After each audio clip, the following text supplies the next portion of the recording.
Hi everyone. In this video, we're going to be discussing sections 6.1 and 6.2 from your textbook. So basically all of chapter 6.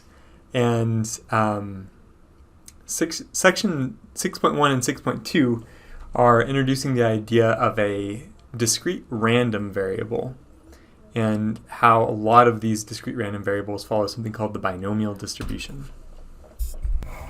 So as our motivating example here, suppose that you go bowling, and each time it's your turn to bowl, there's a probability of 0.6 that you're going to bowl a strike. And so we could write it like this.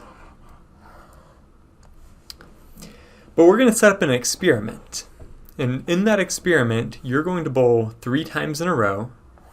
And unlike real bowling, we're actually going to set you up a fresh set of pins each time you step up to bowl. Now, what would be the probability that you're going to bowl 3 strikes? We have the probability of getting 1 strike given 1 chance as 0.6. So the probability of bowling 3 strikes means that I have to bowl the first strike, 0.6, times bowling the second strike, with a probability of 0.6, times bowling the third strike, again with a probability of 0.6. And since these are all independent events, which just means that the outcome of one event does not affect the probability of the other events, Chapter 5 tells us we can use this multiplication rule. That's really easy. I just multiply through those probabilities. Now 6 times 6 would be 36, and 36 times 6 is 216. And then counting the decimal places, this probability is going to be 0.216. That's the probability that in a given experiment where you have 3 opportunities to step up and bowl, that you're going to bowl 3 strikes. Now we might also ask, what's the probability of bowling 0 strikes? And like we said before, if you just step up to bowl once, the probability that you're going to bowl a strike is 0.6. So then the probability that you're going to bowl something that's not a strike, that probability must be 0.4. And again, this is a chapter 5 sort of concept here called the complement rule, where if your only 2 options are either to bowl a strike or to bowl something that's not a strike, then those 2 probabilities have to add up to 1. So that's why I say the probability of not bowling a strike on a particular go is going to be 0.4. Now to bowl 0 strikes, you're actually going to need to bowl a not strike the first time, a not strike the second time, and not a strike the third time. And 4 times 4 times 4 is 64, and then counting my decimals, this probability is going to be 0.064 for bowling 0 strikes. Okay? And so just knowing our chapter 5 knowledge about the multiplication rule and the complement rule, we're able to answer these first 2 questions.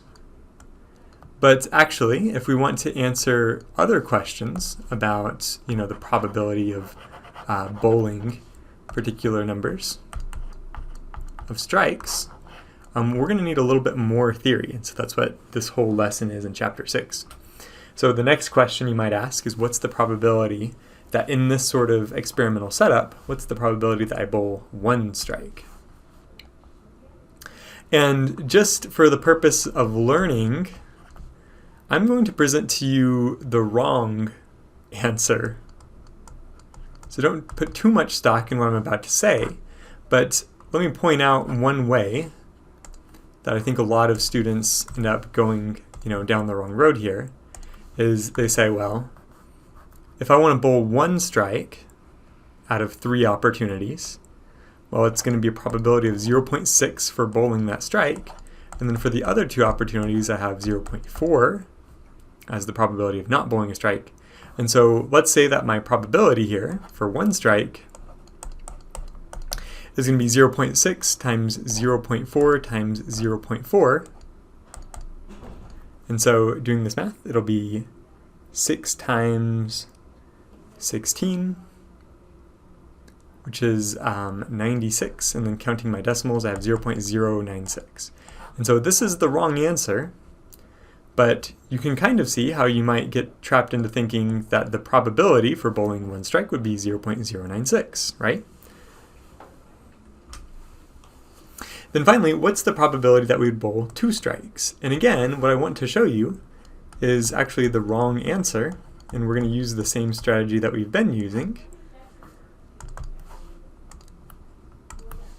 And so to bowl two strikes, maybe you think I'll multiply 0.6 times 0.6 times 0.4 to represent getting two strikes and then one not strike.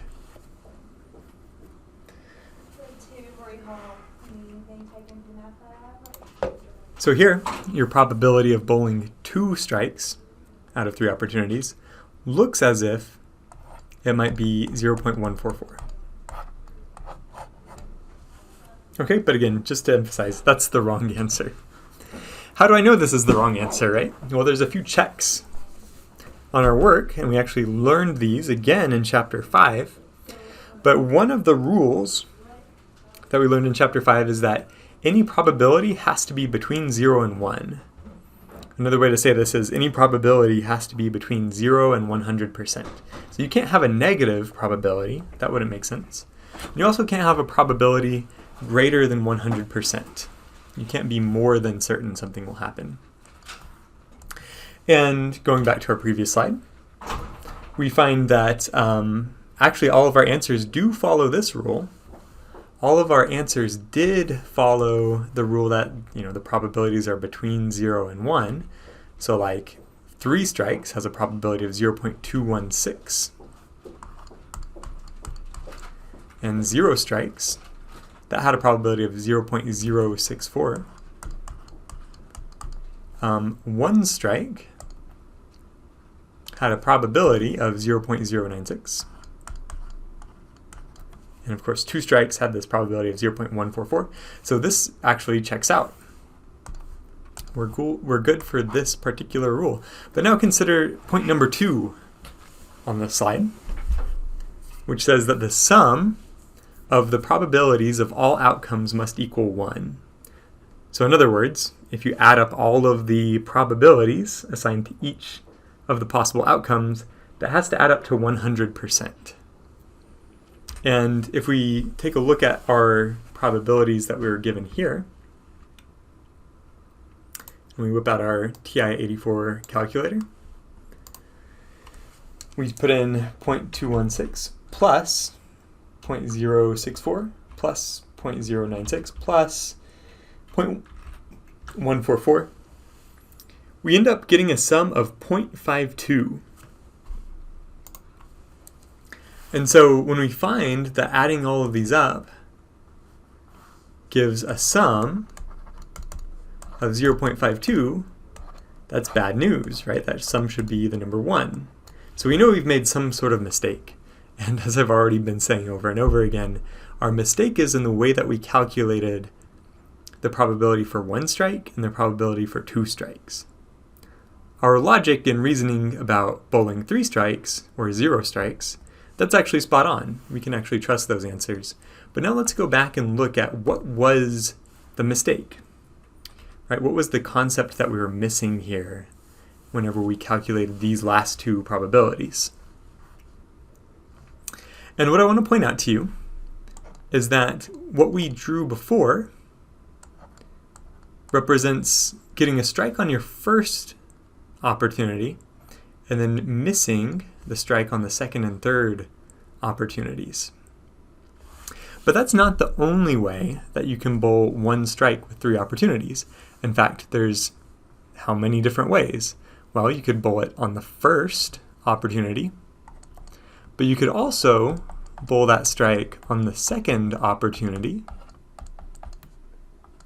and you could also bowl that strike on the third opportunity. And so in each of these cases, what I'm writing out is just the same thing, but rearranged in such a way to help you see what I'm doing here. So in the second case, we're multiplying 0.4 times 0.6 times 0.4. And in the third case, we're multiplying 0.4 times 0.4 times 0.6. Remembering that the 0.4 represents the probability that you don't get a strike, and the 0.6 represents the probability that you will get a strike. But these should all be the same thing, what I'm adding up on each line. Because, multiplication is what we call commutative. And so this is basically 3 times what I got before, 3 times 0.096. And so let's see what our calculator gives me for our 0.096 times 3. And this answer here should be 0.288. Okay. So this is actually the correct solution for the probability of bowling 1 strike, 0.288.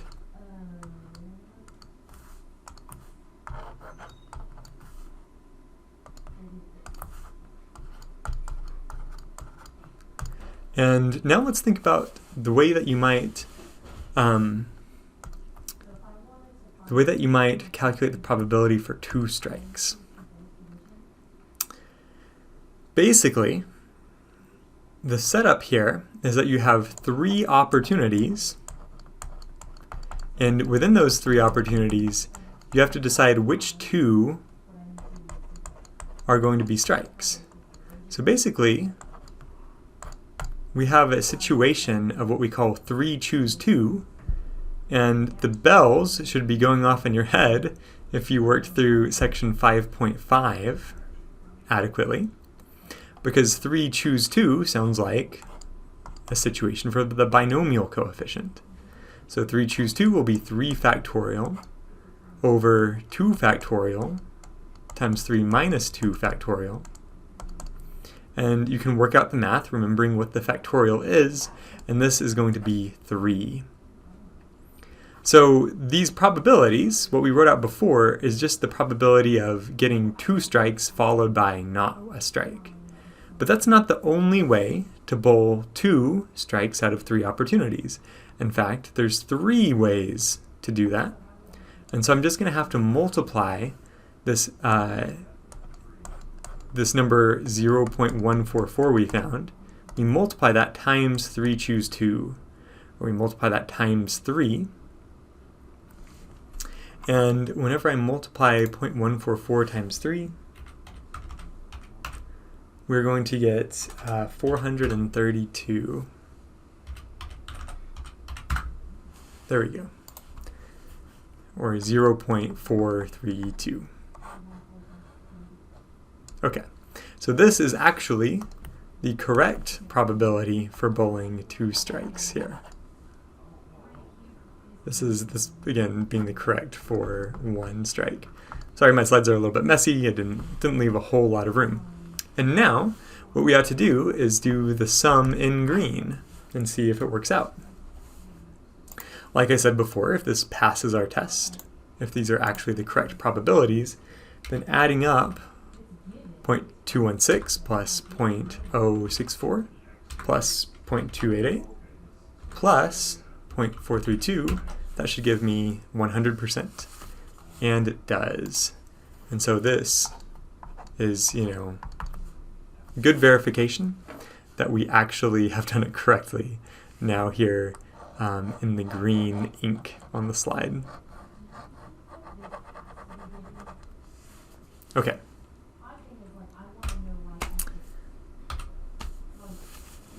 Now, based on our example, the number of strikes that you bowl in one of these experiments where you go up to bowl 3 times, that number of strikes is what we call a discrete random variable. It's discrete because you can't bowl a non-integer number of strikes, right? Like you couldn't bowl like 1.5 strikes. That's just not the way that strikes work. And it's random because it comes from a random process. A random process means that we can make statements about the probabilities of certain outcomes, but we can't actually predict the outcome of the process, right? I can't tell you how many times you'll bowl a strike next time you go bowling, but I can make statements about the probability that you'll bowl a certain number of strikes. So, here's a little thought experiment for you. Let's run the whole experiment. That is the experiment where you bowl 3 times. We run 3 trials. And we're going to do that 1,000 times. So you're going to be pretty tired by the end of this. It'll require you to bowl 3,000 times by the end, right? 1,000 experiments with 3 trials each. But just theoretically, how many of the experiments do we expect to end up with 0 strikes? Well, if the probability of getting 0 strikes is 0.064, then after 1,000 experiments, I expect 64 experiments with the outcome of 0 strikes. And what about 1 strike?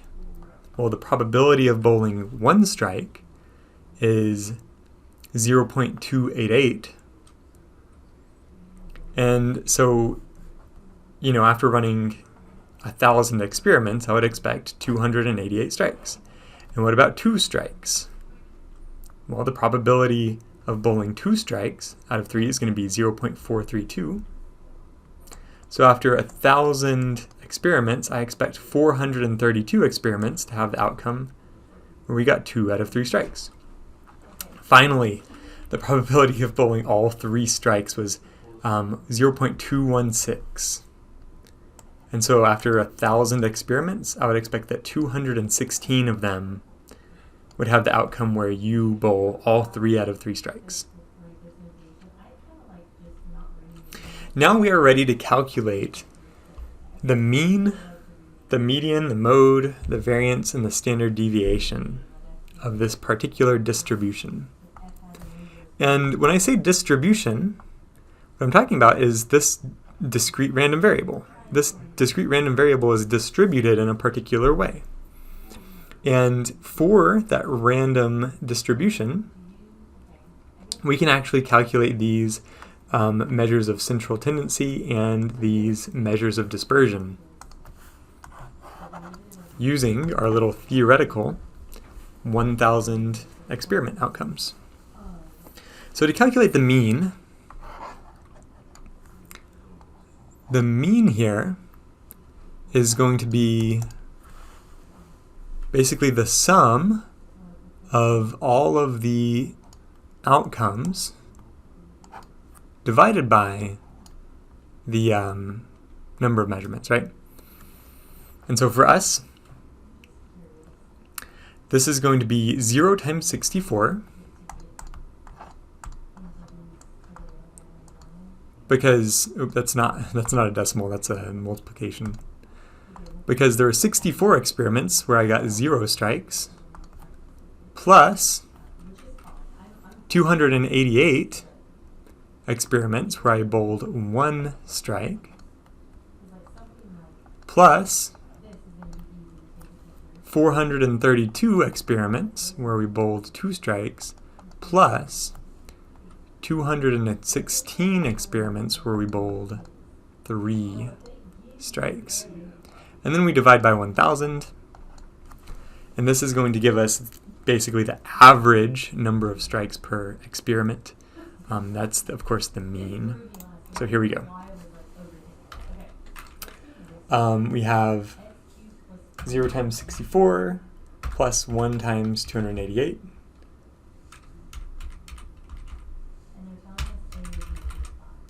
Plus 2 times 432 plus 3 times 216. That gives me my numerator, and then dividing by 1,000 gives me my mean, 1.8. Okay? Now let's calculate the median. And in our situation, this median is going to be the number of strikes when the cumulative probability goes from less than a half to greater than a half. And let's talk about what I mean by cumulative probability. And we're going to introduce this by saying, well, what's the probability of getting 0 strikes? What's the probability of getting 1 strike? What's the probability of getting 2 and 3 strikes?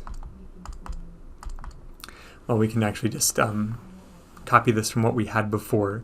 So 0, the probability is 0.064, and then 1 should be 0.288, and then 2 is 0.432, and then 3 was 0.216.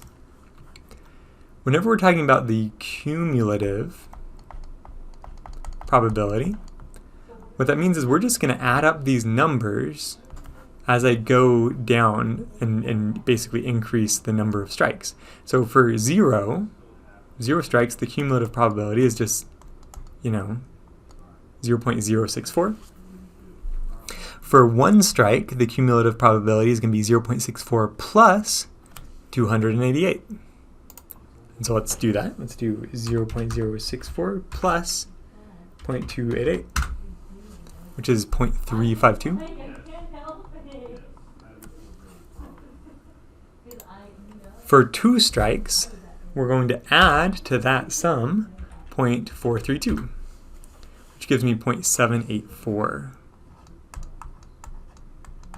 as my cumulative probability. So I'm adding up all 3 of the probability so far.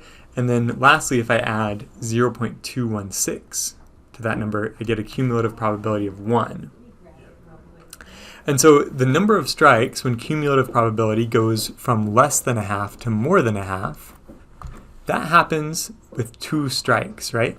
You can see us go from less than a half to more than a half.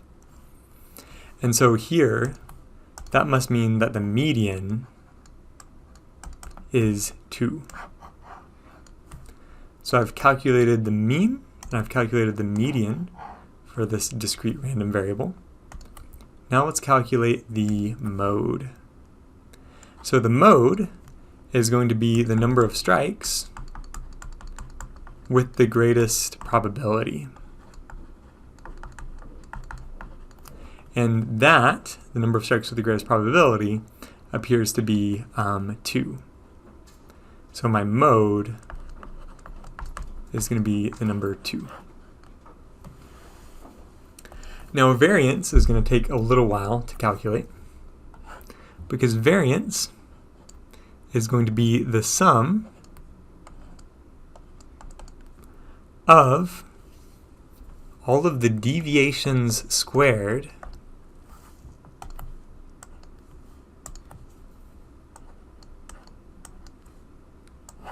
divided by n.